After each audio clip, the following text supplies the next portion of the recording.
రాష్ట్రాన్ని విధ్వంసం నుంచి వికాసం వైపు తీసుకువెళ్లేలా రాష్ట్ర బడ్జెట్ ఉందని మంత్రి నాదెండ్ల మనోహర్ అన్నారు. రాష్ట్రంలో 3 ఆర్థిక కారిడార్ల ద్వారా అన్ని ప్రాంతాల అభివృద్ధికి దోహదం చేసేలా బడ్జెట్ ఉందన్నారు. ఆర్థిక వనరులు తక్కువగా ఉన్నప్పటికీ కేంద్ర సహకారంతో వాటిని అధిగమిస్తున్నట్లు చెప్పారు.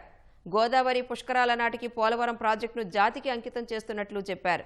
రాజధాని అమరావతిలో 57,000 కోట్ల రూపాయల పనులు జరుగుతున్నాయని వెల్లడించారు. హ్యాపీ హెల్దీ వెల్దీ ఏపీ సాధన కోసం ఈ బడ్జెట్ బాటలు వేస్తుందని మంత్రి కందుల దుర్గేష్ అన్నారు.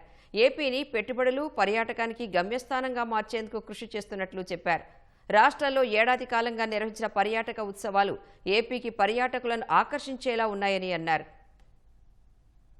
మన ఆంధ్రప్రదేశ్లో ప్రత్యేకంగా అందరం కోరుకునే విధంగా పోలవరం ప్రాజెక్టు నిర్మాణం గత సంవత్సరంలోనే 5,000 కోట్ల రూపాయలు పోలవరం ప్రాజెక్టు పైన ఖర్చు పెట్టి 60% వరకు పురోగతి సాధించి పుష్కరాల కల్లా గోదావరి పుష్కరాల కల్లా జాతికి అంకితం చేసే విధంగా పోలవరం ప్రాజెక్టు నిర్మాణం వేగవంతంగా సాగుతోంది.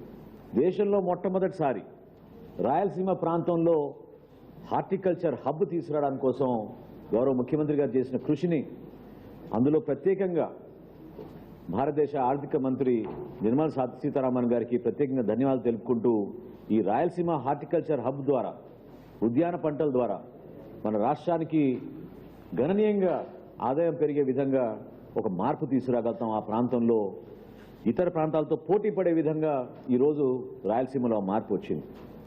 గడిచిన సంవత్సరాల కాలంగా పర్యాటక రంగంలో తీసుకొస్తున్నటువంటి విప్లవాత్మకమైనటువంటి మార్పులకి ఒక రూపం ఇచ్చే విధంగా ఈ బడ్జెట్ ఉంది.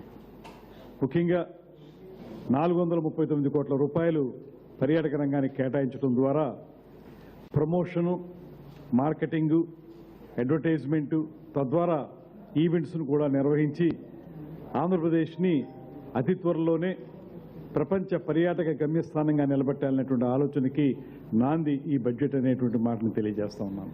రాబోయే రోజుల్లో ఈ బడ్జెట్ని అనుసంధానించుకుంటూ రాష్ట్రంలో ఉన్నటువంటి విశాఖపట్నం, అరకు వ్యాలీ, రాజమహేంద్రవరం, అమరావతి, శ్రీశైలం, గండికోట, తిరుపతి ప్రాంతాల్లో 7 యాంకర్ హబ్బులను ఏర్పాటు చేస్తూ ఉన్నాం. యాంకర్ హబ్బులు అంటే అక్కడ హబ్ అండ్ స్పోక్ మోడల్ అంటాం.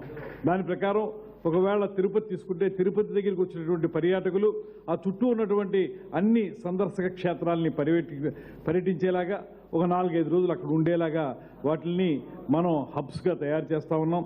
అదేవిధంగా ఇప్పటికే నిర్వహించినటువంటి ఉత్సవాల వల్ల కూడా చాలా అద్భుతమైనటువంటి ప్రగతి కనపడతా ఉంది.